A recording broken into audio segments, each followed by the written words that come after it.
Mengapa vegetarian tidak makan bawang, onion, and garlic?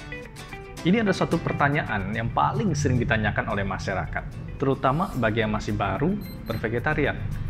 Padahal kita tahu bahwa bawang itu, onion and garlic, itu adalah tumbuh-tumbuhan. Tapi mengapa kok tidak dikonsumsi ya? Apa sih sebabnya? Bawang itu kan bumbu masakan. Kalau masak pakai bawang, rasanya pasti menggugah selera dan sangat enak. Dan pastinya hampir semua resep masakan itu ada ingredient bawangnya. Baik dari nasi goreng, mie instan, masak sayuran, bakso, sampai pada kerupuk. Semua memakai bawang, kecuali di restoran vegetarian. Dan di channel Universal Vegetarian ini, semua resep masakan kita tidak menggunakan bawang, namun rasanya tetap enak. Baik, kali ini kita akan membahas topik mengenai bawang. Jarang sekali ada penjelasan secara akurat mengenai bawang ini. So, video ini saya buat dengan penjelasan yang saintifik sesuai ilmu pengetahuan dan logika. Penasaran kan? Sebelum kita lanjut ke pembahasan intinya, silahkan bagi Anda yang masih baru di channel kami, saya mohon dukungannya untuk klik subscribe agar tidak ketinggalan berita-berita menarik seputar vegetarian dan vegan. Bersama saya Doni, kita di acara Vegetal.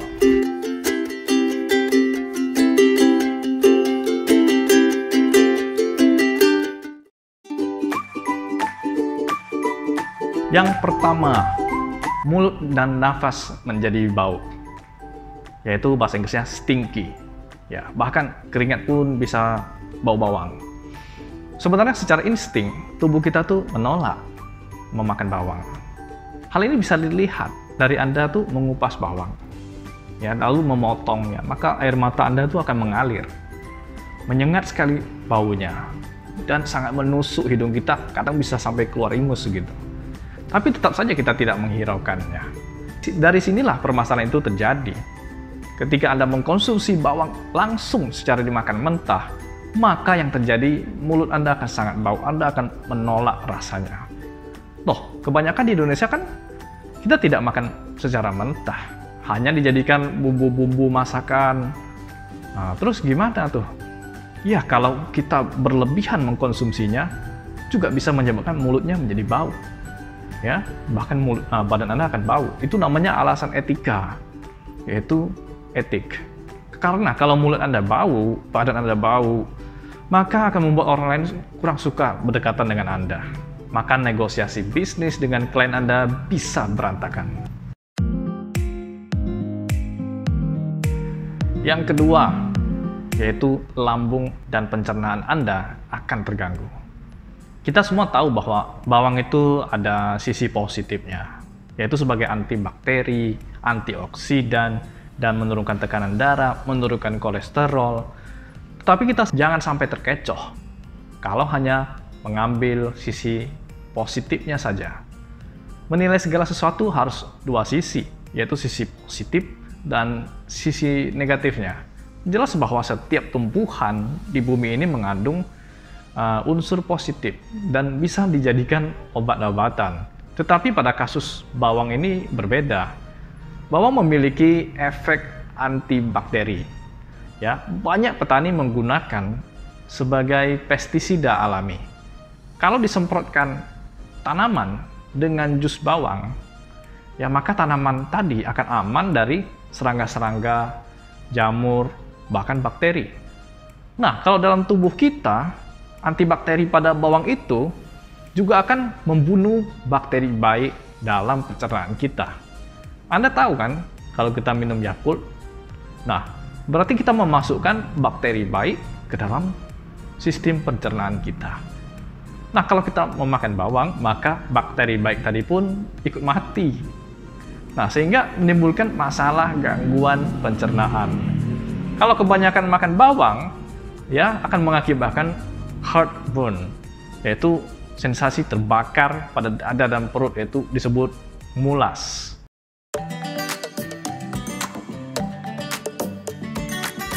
Yang ketiga, gangguan darah. Kita tahu bahwa darah kita mengandung sel darah merah, sel darah putih, dan ada unsur hemoglobin, yaitu Hb. Nah, hemoglobin merupakan komponen dalam sel darah merah yang berperan penting untuk mengikat oksigen dalam darah. Ketika tubuh kekurangan hemoglobin, maka yang terjadi disebut penyakit anemia, yaitu akan mengganggu kesehatan kita. Lalu apa hubungannya dengan bawang? Ya, menurut para dokter, bawang mengandung senyawa beracun ya yang bisa menyebabkan hemoglobin itu berubah menjadi methemoglobin. Ya. Nah, methemoglobin ini tidak mengikat oksigen, maka Hb darah berkurang, sel darah merah akan pecah. Nah, ini yang disebut anemia, yaitu kekurangan sel darah merah. Hb-nya rendah.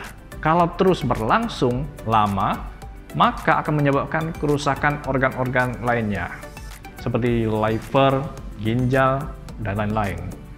Nah, ada satu penelitian yang dilakukan satu lembaga kesehatan pemerintah di Amerika, NCBI. Pada satu kasus, satu peternakan yang memberi makan pada ternak sapi sebanyak 20 kg bawang putih per sapi per hari. Maka yang terjadi 5 ekor sapi mati dan 2 lainnya tuh mengalami aborsi atau janinnya mati. Hanya dalam waktu 1 bulan diberi makan bawang terus begitu. Dan bahkan dokter-dokter hewan di Amerika sangat melarang memberikan makanan hewan peliharaan seperti anjing dan kucing kita untuk diberi makan bawang dalam makanan mereka. Karena sudah banyak kasus ya hewan peliharaan tadi sakit dan bahkan mati. Jelas bawang ini beracun apabila dikonsumsi dalam jumlah yang banyak. Terus bagaimana efeknya kepada manusia? Syukurlah manusia itu masih mengkonsumsi sayur-sayuran, buah-buahan yang sedikit banyak tuh bisa membantu detoksifikasi, yaitu proses pembuangan racun. Sehingga kasus pada manusia itu jarang ditemukan yang langsung berefek fatal. Hanya kebanyakan dokter bedah atau surgery menyarankan untuk berhenti mengkonsumsi bawang minimal 2 minggu sebelum operasi. Nah, karena bawang tadi akan mengganggu pendarahan dan mengakibatkan luka bedah yang sulit sembuh. Yang keempat, pengaruh pada saraf otak. Ada satu senyawa atau unsur kimia pada bawang yang bernama sulfon hidroksil ion yang akan mematikan ribuan sel sampai puluhan ribu sel di otak tengah kita, yaitu disebut corpus callosum. Tentunya nggak gitu terasa karena otak kita memiliki triliunan sel.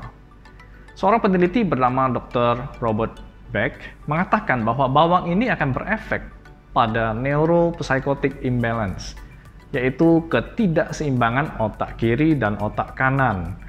Nah, ini daya konsentrasinya akan melemah, sehingga pada kasus penerbangan tahun 1950, seorang pilot dilarang mengkonsumsi bawang selama 72 jam sebelum jadwal penerbangannya, karena efeknya akan membuat pilot tadi responnya menjadi lemah. Karena settingannya masih manual semua pada zaman itu, maka itu sangat berbahaya bagi seorang pilot. Nah, kecuali di era modern sekarang ini, kinerja pilot itu sudah digantikan oleh artificial intelligence, yaitu autopilot. Nah, pengaruh saraf otak ini sangat rentan bagi anak-anak. Nah, 1 di antara 20 anak mengalami yang disebut ADHD, yaitu Attention Deficit Hyperactivity Disorder, yaitu anak Anda susah fokus, nggak bisa diajar, pikirannya sering lari-lari, nggak nangkap dan ya kurang smart lah. Jadi kalau anak-anak Anda mengalami hal yang serupa, coba kurangin konsumsi bawangnya, kalau bisa dihilangkan. Yang kelima, efek pada spiritual.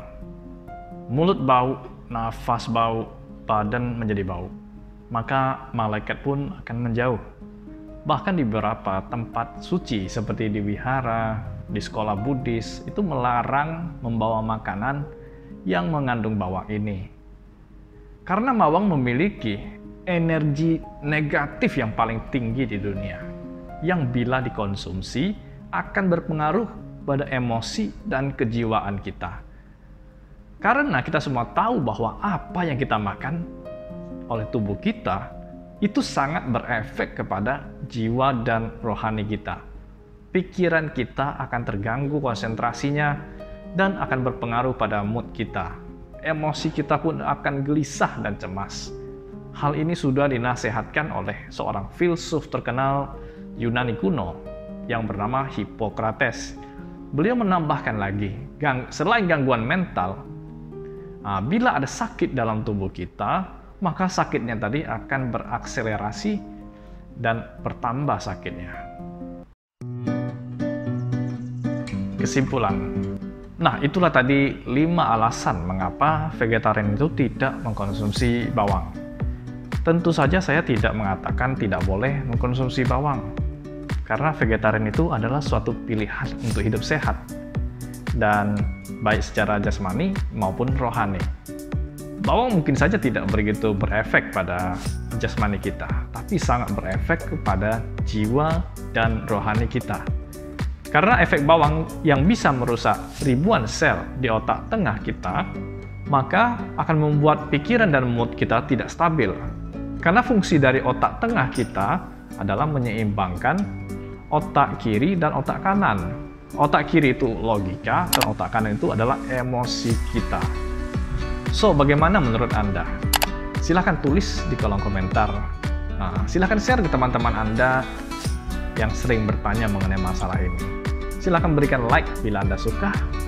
Saya Doni, kita di acara Vegetal. Sampai jumpa.